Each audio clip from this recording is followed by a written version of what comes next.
백훈종의 전지적 비트코인 시점. 네, 여러분 반갑습니다. 오늘은 5월 8일 어버이날입니다. 다들 부모님께 카네이션 보내드렸는지 모르겠네요. 간밤에는요, 뉴욕에서 또 우리가 반드시 알아두고 주목해야 봐야만 하는 소식이 들려왔죠. FOMC 5월 결과 발표가 있었습니다. 그래서 파월 의장이 나와서 얘기를 했는데, 기준금리는 예상대로 동결, 4.25에서 4.5% 현행 동결이고요. 그 다음에 이제 그 뒤에 있었던 기자회견에서 어떤 얘기를 하는지가 굉장히 관건이었잖아요. 거기에서 만약에 너무 매파적인 발언을 하면 이제 위험자산에 안 좋을 거고, 비둘기파적인 발언을 해주면 그래도 기준금리는 동결했지만 한 6월에는 낮출 수 있지 않을까라는 기대감으로, 그 희망으로 위험자산이 다시 올라갈 수 있는, 그걸 다들 기대를 했을 거예요. 근데 이 발언 자체는 별로 그렇게 주목할 만한 게 없었습니다. 그냥 wait and see, 계속해서 지켜보자 라는 말만 했고, 진짜 그런 생각이 들더라고요. 약간 우리나라 이창용 총재님께서도 한 13개월 연속으로 계속해서 동결했던 것처럼 파월 의장도 지금 어쩌지 못하고 있는 상황이다라는 생각이 듭니다. 그래서 직무유기 비슷한 거를 하고 있는 거죠. 사실상 원래 이 연준이라는 중앙은행은 그런 어려운 상황에서 결정을 하도록 그 의무를 부여받은 그런 직책입니다. 그래서 뭐 어떻게든 결정을 해야죠. 기준금리를 동결하는 게 능사는 아닙니다. 저는 그래서 뭐 한 번 동결하는 거는 그럴 수 있다 치는데, 그게 2번, 3번, 4번, 5번이 되면서 길어질수록 파월 의장이 계속 그렇게 기준금리를 동결하는 식으로 결정을 안 하고 유보한다면 그거는 약간 직무유기라고 볼 수밖에 없습니다. 지금 왜냐면은 경제는 인플레이션은 잘 잡히지 않고 있고, 미국 경기는 침체하고 있는 신호가 보이는 그런 약간 불확실성이 굉장히 가중되는 상황으로 가고 있어서, 연준이 또 늦는다면 이제 2022년에 인플레이션을 못 잡아서, 그때 타이밍을 제대로 못 잡아서 너무 급격하게 기준금리를 올려야만 했던 그런 상황처럼 또 한 번 실기할 수 있어요. 그래서 빨리 결정을 해줬으면 하는 바람입니다. 기준금리를 올려서 인플레이션을 확실히 잡든, 아니면 기준금리를 내려서 경기를 확실히 살리든, 그런 쪽으로 파월 의장이 확실하게 좀 의사표현을 해줘야 되지 않을까 싶고, 일단 그거가 관련해서 이제 비트코인의 가격을 우리가 어떻게 전망해 봐야 하는지를 한번 보도록 하겠습니다. 자, 일단 이미 시장은 이 패드워치를 보시죠. CME 패드워치를 보시면 이미 시장은 동결을 거의 95% 이상으로 예상을 했었습니다. 그래서 4.25에서 4.5%의 기준금리가 유지될 거다라고 시장은 이미 예측을 하고 있었고, 제가 이걸 이제 FOMC 전 어제죠. 어제 이 스크린샷을 뜬 거기 때문에 당시에 시장의 이제 기대감을 볼 수가 있고요. 연준 의장이 한 말을 한번 제가 복기를 시켜드리면, 지금 기준금리는 동결하지만 인플레이션은 여전히 고착화되어 있고, 미국 경기는 하강하고 있는 불안한 움직임이 관측이 된다. 그래서 불확실성은 굉장히 커져 있다. 리스크가 굉장히 커져 있다. 이렇게 같이 얘기를 했어요. 그 얘기는 결국 인플레이션이 올라가고 경기 침체가 같이 오는 스태그플레이션 상황을 암시하는 거라고 볼 수가 있습니다. 스태그플레이션에 대한 리스크가 늘어났다? 올라갔다? 이렇게 해석을 할 수 있는 거거든요. 스태그플레이션이 뭐냐? 한번 이제 잘 모르시는 분들을 위해서 짚어드리면, 일단 이 미국의 현재 경기 상황을 보시죠. 현재 실업률은 여전히 4.2%에 묶여 있습니다. 그러니까 거의 완전 고용 수준이라고 사실상 보면 돼요. 지금 이렇게 트럼프 정부가 들어서기 전에는 실업률이 4%였거든요. 그러니까 완전 고용 수준을 보통 4% 이하라고 합니다. 근데 0.2%포인트 들어서 4.2%가 된 건데, 이 정도면은 사실 실업률이 뭐 늘어났다라고 보기는 좀 어려운 수준. 그리고 지난달 4월달 비농업 신규 고용이 17만 7천 건이 나왔어요. 17만 7천 건으로 예상치를 훨씬 상회했습니다. 예상치는 10만 건 후반대, 10만에서 11만 건 중간, 이 정도로 봤는데 17만 7천 건이나 신규 고용이 나오면서 미국의 고용시장이 굉장히 탄탄하구나 라는 거를 다시 한번 입증을 했단 말이죠. 그러니까 고용률이 굉장히 탄탄하네? 그러면 미국 경기 괜찮구나. 아직은 이렇게 볼 수는 있는 상황입니다. 근데 인플레이션이 이제 문제거든요. 인플레이션도 한번 볼까요? 이제 이 연준이 가장 중요하게 보는 인플레이션 지표인 PCE, Personal Consumption Expenditure, 개인 소비 지출 지수죠. 3월 PCE가 2.3%가 나왔어요. 그래서 전월 대비 하락했습니다. 전월은 2월은 2.7%였어요. 그래서 많이 떨어졌죠. 근데 이 페더럴 리저브, 연준의 타겟 레이트가 몇 %예요? 2%란 말이에요. 그러니까 여전히 2.3%라고 하더라도 2% 위에 있는 거예요. 그리고 연준은 이거 헷갈리시면 안 됩니다. 연준은 PCE가 한 번 2%를 찍는다 그래서 이제 인플레이션 완전히 해결, 이렇게 보는 게 아니에요. 2% 또는 2% 밑으로 내려와서 12개월 정도 꾸준히 유지돼야 인플레이션 종료, 이렇게 봅니다. 그래서 아직도 2% 위에 있다는 거는 사실 인플레이션 문제는 연준의 입장에서는 전혀 해결되지 않은 상황이다라는 거. 그걸 우리가 지금 반드시 알고 넘어가야 됩니다. 그래서 인플레이션은 2.3%면은 2% 거의 다 왔으니까 이제 다 해결됐네. 아니다. 연준 입장에서는 아니다. 그걸 이해를 하셔야 되고요. 그렇죠. 이렇게 지금 연합뉴스 기사 내용을 한번 가져와 봤는데 월가에서는 3월 물가지표가 관세 정책의 충격을 발휘하기 이전 수치다 보니 상대적으로 큰 의미를 부여하지 않는 분위기다라고 하잖아요. 3월 물가지표는 4월달 해방의 날 관세 정책 이후에 나온 게 아니라 이전에 나온 거죠. 그러니까 이 관세 정책에 따른 인플레이션 효과가 반영되지 않은 상태니까 2.3%가 나온 거라고 볼 수 있는 거예요. 그러니까 연준 의장은 지금 인플레이션이 좀 불안하다, 리스크가 크다라고 보는 이유는 결국 트럼프 관세 정책 때문에. 그래서 이제 4월 PCE가 나오고 5월 PCE가 나오고 6월 PCE가 나와서 2.3% 수준에서 과연 PCE가 유지되느냐? 더 떨어지진 않겠지만 아마 그럴 가능성은 낮겠죠. 왜냐하면 관세가 저렇게 높게 전 국가들을 매겨져 있으니까. 근데 크게 늘어나지 않는지를 보고 결정하겠다라는 거예요. 그래서 다시 서두에 말씀드린 걸로 돌아가면 wait and see. 지켜보겠다. 더 격하게 아무것도 하지 않고 기다려보겠다. 라는 얘기를 하는 겁니다. 자, 그래서 보세요. 3월 명목 개인 소비 지출은 전월 대비 0.7% 증가해서 0.5% 증가를 예상한 전문가 전망을 웃돌았다. 이게 근데 관세 시행 전 자동차 등 미리 사재기했기 때문에 개인 소비 지출이 올랐다는 거예요. 그러니까 개인 소비 지출이 전월 대비 0.7% 증가해서 왜 이렇게 많이 올랐어? 이러면서 난리가 났거든요. 왜 이렇게 사람들이 많이 샀을까? 경기가 어렵다며. 게다가 인플레이션 때문에 가격이 비싸졌다며. 근데 사람들이 더 소비를 많이 한다고? 왜? 막 이랬거든요. 근데 그게 있었던 거죠.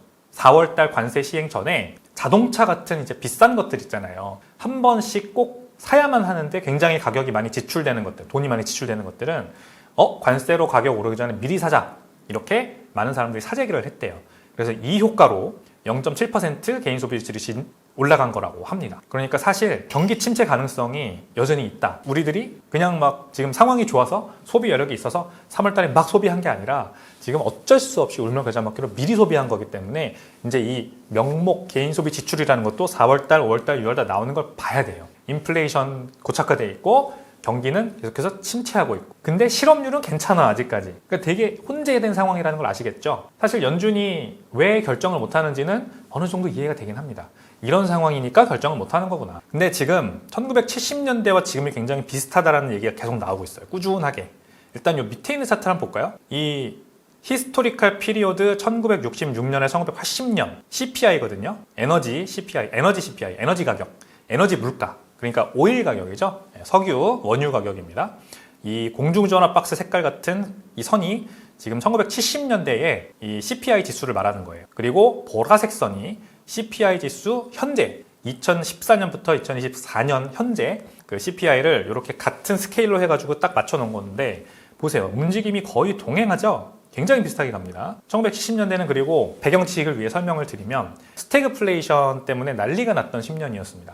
1970년대 초부터 1970년대 후반까지 미국이 엄청난 인플레이션에 시달리면서 경기 침체에 시달렸던 스태그플레이션이 굉장히 대두됐던 10년이었고 그때의 물가 지수를 지금 이렇게 보고 있는 거고요. 지금 현재 우리가 살고 있는 이 시점 2025년이 넘어가는 이 시점에 당시 1970년대에는 이 인플레이션이 급격하게 상승하기 시작했습니다. 이때 이제 오일 쇼크 때문에 오일 쇼크라는 중동 지정학적 위기 그 다음에 석유 파동 이걸로 인해서 에너지 가격이 급등하면서 CPI가 이렇게 급등한 거거든요. 근데 지금 2025년을 기점으로 이때도 2020년대라고 하는 이때도 이렇게 CPI가 급등하는 거 아니냐 그런 전망이 있는 거예요. 아시겠죠? 이때를 싹 이렇게 줌인 해가지고 보면 이렇게 되는 거거든요. 위에 있는 이 차트로 가는 건데 이때 보세요. 여기를 줌인한 겁니다. 줌인해서 여기 있는 거고 이 이후에 CPI가 1970년대에 이렇게 올라간 이유는 에너지 가격 때문이다. 오일 쇼크. 두 차례의 오일 쇼크가 있었어요. 1970년대. 그것 때문에 CPI가 엄청나게 올라간 거예요. 어쨌든 이 차트를 보면은 되게 무섭잖아요. 이렇게 갈 것 같잖아요. 꼭. 그러면은 이제 스태그플레이션 진짜 오는 겁니다. 자, 그래서 US CPI 인플레이션 1966년대부터 2014년 비슷한 차트죠. 이 파란색 선이 66년부터 83년까지의 CPI 차트, 물가지수. 그 다음에 현재 2014년부터 현재까지의 물가지수. 거의 동행하고 있는 모습. 뭐가 그러면은 과연 지금 현재의 물가지수를 1970년대 물가지수랑 똑같이 만들 요인이 될 거냐. 자, 보세요. 미국 경기가 이렇게 심상치가 않아요. 지금 2025년 1분기 GDP가 마이너스 0.3%가 떴어요. 계속해서 이렇게 플러스 성장을 하던 미국 경기가 드디어 몇 분기 만에 한 뭐 10개 내외 분기 만에 마이너스 성장을 했다라는 게 굉장히 좀 함의하는 바가 크죠. 물론 이것도 그렇게 크게 중요하게 보지 않는 사람들도 아직 많습니다. 뭐 한 번 축소했을 뿐인데, 전 분기 대비해서 한 번 축소했을 뿐인데 뭐 그렇게 대단하게 해석을 하냐. 그럴 수 있지. 관세 정책 때문에 지금 다들 아무것도 하지 마 약간 이런 중이기 때문에 그럴 수 있다. 그럴 수 있다. 미국 경기가 그렇게 크게 성장하지 못할 수도 있다. 1분기. 게다가 이제 도지 같은 정부 효율부 같은 것들이 막 공무원들 감축하고 막 이랬으니까 그럴 수 있다.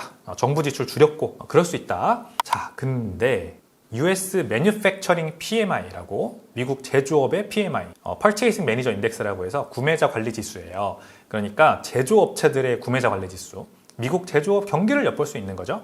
이게 50 기준선 밑으로 가면 경기 하향이고요. 50 기준선 위로 가면은 경기 확장입니다. 그러니까 내가 제조업체에서 일하는 구매 담당 관리자 입장에서 경기 어때요? 당신 회사 괜찮아요? 너무 좋아요. 주문도 막 들어오고 굉장히 좋습니다 상황. 그러면 50 위로 가는 거고요. 그게 아니라 주문 계속 줄고 있고 우리 회사 사정 너무 안 좋다. 이러면 50 밑으로 가는 거라서 이렇게 쫙 인덱스로 만들어 보면은 이제 50 수준에서 이렇게 뭐라 그럴까 상하를 반복하고 있는 거죠. 그러니까 올라갔다 내려갔다 반복하고 있는 거죠. 그리고 밑에 있는 기간이 더 길죠. 23년, 24년, 25년 오면서 밑에 있다가 잠깐 위로 올라갔다가 또 밑으로 내려갔다가. 그래서 가장 최근에는 이렇게 25년도에는 50에 딱 걸쳐 있어요. 그러니까 제조업 경기는 사실 지금 좋지 않은 거예요. 한창 코로나 이후에 좋았다가 지금 하강 국면으로 가고 있는 추세는 보이죠. 그러니까 미국 제조업 경기가 좋지 않은 상황이고 이런 것들이 미국 GDP의 마이너스 성장을 이끌었구나라는 걸 보는 것은 합당한 분석이라고 봅니다. 게다가 지금 트럼프 대통령이 지금 뭘 했어요? 대규모 고율 관세를 모든 교섭국에다가 먹이면서 이제 하나하나 각계격파로 협상을 하고 있잖아요. 그래서 1910년대처럼 오일 쇼크는 이번에 없겠지만 어쩌면 오일 쇼크에 준하는 이 CPI의 급등을 불러일으킬 수 있는 요소가 트럼프의 관세발 인플레이션이 될 수 있다라는 우려가 지금 있는 겁니다. 그리고 관세발 인플레이션이라는 거는 시간을 두고 점차 효과가 나타나겠죠. 이걸 보면은 이게 지금 4월 2일에 해방의 날에 이제 관세를 매겼단 말이에요. 기본 10% 모든 국가들의. 그 다음에 뭐 산업에 따라서 항목에 따라서 100%, 중국 같은 경우에는 막 145% 막 이렇게 다 먹여놨어요. 그것이 20에서 40일 정도 지나야 이제 컨테이너선의 이 트랜짓 타임이라고 해서 컨테이너선이 태평양 바다를 건너오는 그 시간, 그게 트랜짓 타임이거든요. 그 정도 걸려요. 제가 이제 또 무역회사 일해봤지 않습니까? 배 하나 띄우면은 뭐 20일은 너무 짧고 40일에서 90일 걸려요. 그래서 그게 지나면은 이제 5월 초, 5월 중순 정도 된단 말이에요. 그래서 미국 항구에 정박하는 이제 그 컨테이너 선들이 점차 줄어드는 거죠. 왜 이렇게 안 오지? 왜 물동량이 줄어들지? 뭐지? 이때쯤이면 막 항구가 막 그득그득 차야 되는데 안 와. 그리고 이제 1에서 10일 정도 지나면 내륙 운송 기간이 또 이제 걸리지 않습니까? 컨테이너 하역한 다음에 트럭에다 싣고 트럭이 이제 내륙 운송을 해가지고 또는 그 미국의 미시시피 강 같은 데에 떠다니는 작은 컨테이너선에다가 컨테이너 옮겨 싣고 내륙 운송을 하죠. 그게 이제 1에서 10일 정도 걸리면은 뭐 5월 말 그렇게 되는데 트럭 주문이 없네? 트럭 기사들 수요가 없네? 왜냐면은 컨테이너 내리는 게 없으니까. 그러면 이제 트럭 기사들이 왜 나 지금 일이 없지? 이러면 손 빨고 있지 않겠습니까? 그게 이제 온다는 거죠. 5월 말이 되면. 그 다음에 이제 6월, 얼리 준, 6월 초가 되면은 이제 본격적으로 이마트, 미국은 이마트가 없죠. 월마트, 타겟 이런 이제 마트에 가면 이제 막 MT 쉘프들이 보이기 시작한다는 거예요. 막 비어 있어. 왜 비어 있어요? 여기 막 휴지가 막 비어 있어. 물건이 안 들어왔어요. 막 이제 이런 얘기가 나오기 시작하는 게 한 6월 초 정도 된다는 겁니다. 그리고 여름이 되면은 이제 본격적으로 경기 침체에 들어간다. 사람들이 느끼기 시작하는 게 본격적으로 7월 달이 된다. 여름이 된다. 이런 얘기거든요. 우린 지금 아직 여기 있는 거예요. 5월 초에. 그러니까 아직은 몰라요. 그러니까 연준 의장이 왜 지금 불안하다고 하는지, 리스크가 크다고 하는지 알겠죠? 이제 본격적으로 관세 여파가 경기 침체로 이어지는 국면은 한 6월 정도 되면은 본격적으로 보인다. 그러니까 이제 얼마 안 남았어요. 진짜 그렇게 되는지 한번 보면 좋을 것 같고. 자, 그래서 스태그플레이션은 이런 겁니다. 스태그플레이션은 인플레이션과 GDP 하락이 같이 발생하는 거죠. 그래서 여기 보이죠? S&P 500. 그러니까 위험자산 가격은 떨어지고 금리는 올라가는 상황이에요. 그러니까 리세션 같은 경우에는 위험자산도 떨어지고 금리도 떨어져요. 이게 이제 경기 침체인데 이 경기 침체보다 더 안 좋은 거죠, 사실상. 왜냐면 내가 투자한 주식이나 비트코인 가격도 떨어지는데 게다가 내가 대출 받아놓은 대출 금리도 올라가. 그렇잖아요. 그러면은 이중고죠. 이런 상황이 이제 발생할 수 있다는 거예요. 이거에 대한 우려가 지금 있는 겁니다. 자, 이런 상황에서 어떻게 해야 되느냐? 1910년대를 한번 보면 되겠죠, 또. 스태그플레이션이 굉장히 심각했던 1970년대 금 가격과 S&P 500 지수 당시의 비교입니다. 금은 연평균 30% 상승을 했어요. 이 빨간색 선입니다. 확 오르죠? S&P 500은 연평균 6%밖에 상승을 못했어요. 근데 이 시기에 연평균 인플레이션이 7% 이상이었거든요. 그러므로 사실상 S&P 500의 실질 수익률은 마이너스였던 거죠. 인플레이션도 초과하지 못할 정도의 수익이 난 거니까. 그래서 이때 기업들 실적도 다 안 좋았고 뭐 사람들이 투자 자체를 안 하니까. 하지만 돈은 어디론가는 흘러간다. 그게 다 금으로 흘러갔던 거예요. 그래서 이렇게 금이 30%나 넘게 연평균으로 빵빵 올랐던 거고. 근데 지금 우리는 이제 비트코인이라는 대체제가 있지 않습니까? 그러므로 2025년에 만약에 리세션이 온다. 그리고 그게 인플레이션이 안 잡힌 상황에서 본격적으로 스태그플레이션으로 빠져들어간다. 그러면 어떤 게 주목받을까요? 지금 금은 상당히 이미 많이 주목받았죠. 비트코인도 비슷하게 주목받고 있어요. 사실상 이미. S&P 500이나 나스닥이 떨어지는 만큼 비트코인이 안 떨어지고 버텨주고 또 최근에 많이 올랐잖아요.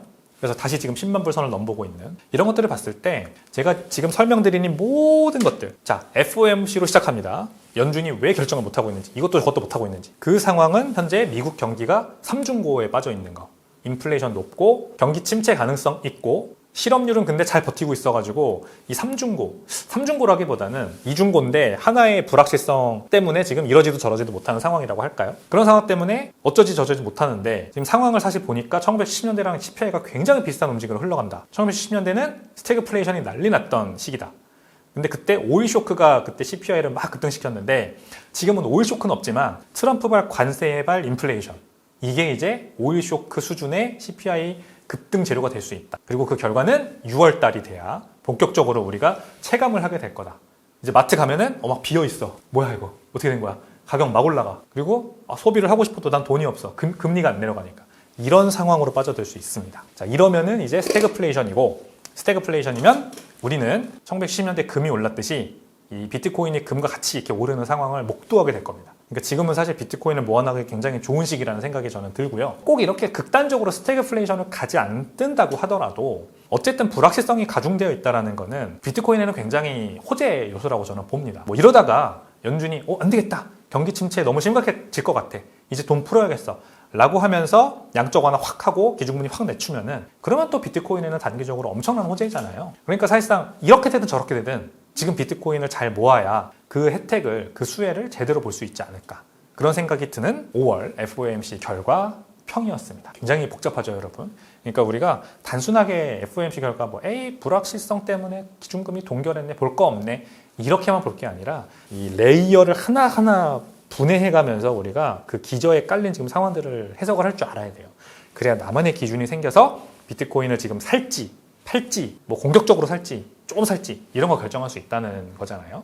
그러니까 제가 드린 말씀 한번 잘 들어보시고 스스로 판단 내려보시면 좋겠습니다. 네, 5월 FOMC 결과에 대해서 평 한번 해드렸습니다. 내용이 재밌으셨다면요, 구독, 좋아요, 알림 설정 해주시고 댓글 많이 남겨주시면 감사하겠습니다. 저는 다음 시간에 더 재밌는 내용으로 찾아올게요. 감사합니다.